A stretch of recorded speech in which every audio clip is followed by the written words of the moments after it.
all of us today. I would like to announce that If you haven't been following what's been going on, please listen to this so you can catch up. What this will do is it will hold our government accountable for all of the funding for Ukraine. So I want to talk about that a little bit at the end, but let me explain the situation we have here. Congress has appropriated $54 billion to aid in the Ukrainian conflict. And then our president, Joe Biden, has requested another $38 billion this week.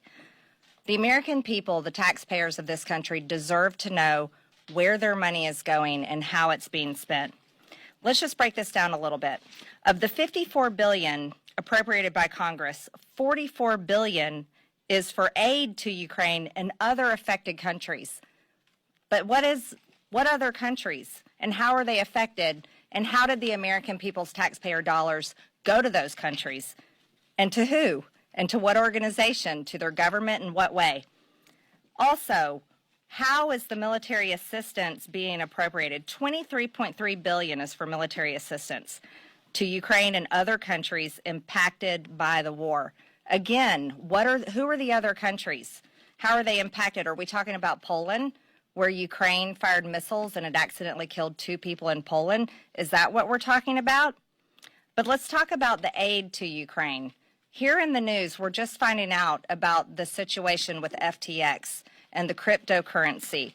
So is American people's taxpayer dollars going to fund aid in Ukraine, but yet it's really funding something else that's happening, maybe ending up in Democrat donors' pockets? Was that helping Democrat campaigns? Was that helping Democrat candidates get elected? $8.9 billion is for the humanitarian assistance, including emergency food and assistance for Ukraine and Ukrainian refugees in the region and for other countries directly impacted by the conflict. Again, what other countries? And how much money went to the other countries? And what organizations are involved? Who runs these organizations? And why did they get the contracts? $11.8 billion in other assistance, including for direct budget support to Ukraine and development aid and other assistance to Ukraine and other affected countries. What development aid? What assistance? Who is running this? These are all the questions the American people have. Now, here, think about it like this. Separately from congressional appropriations, the Biden administration has already committed $17.6 billion and security assistance directly to Ukraine since the start of the war just this year. It's been about 10 months.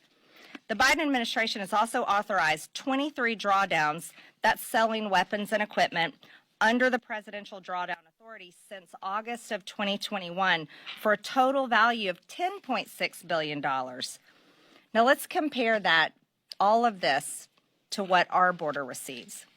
Our Border Patrol asks for $15.46 billion to secure the border of the United States. President Trump's border wall would have only cost $22 billion. With the money we've sent to Ukraine, we could have already secured our border, but we're not doing that.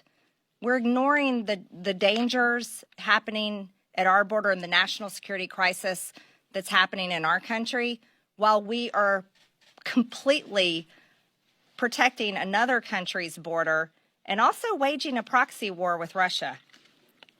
We had 5 million people cross our border illegally since Joe Biden took office. And let's compare that to how many Russians have invaded Ukraine. 82,000 Russians have invaded Ukraine. I think the American people and the taxpayers of this country deserve to know why the Biden administration and this Congress is so interested in funding the protection of Ukraine's border and not the protection of our border. That's a very good question. I also want it to be known that approximately 56,000 Americans die every single year from fentanyl poisoning. This is a tragedy that's happening, and it's practically invisible.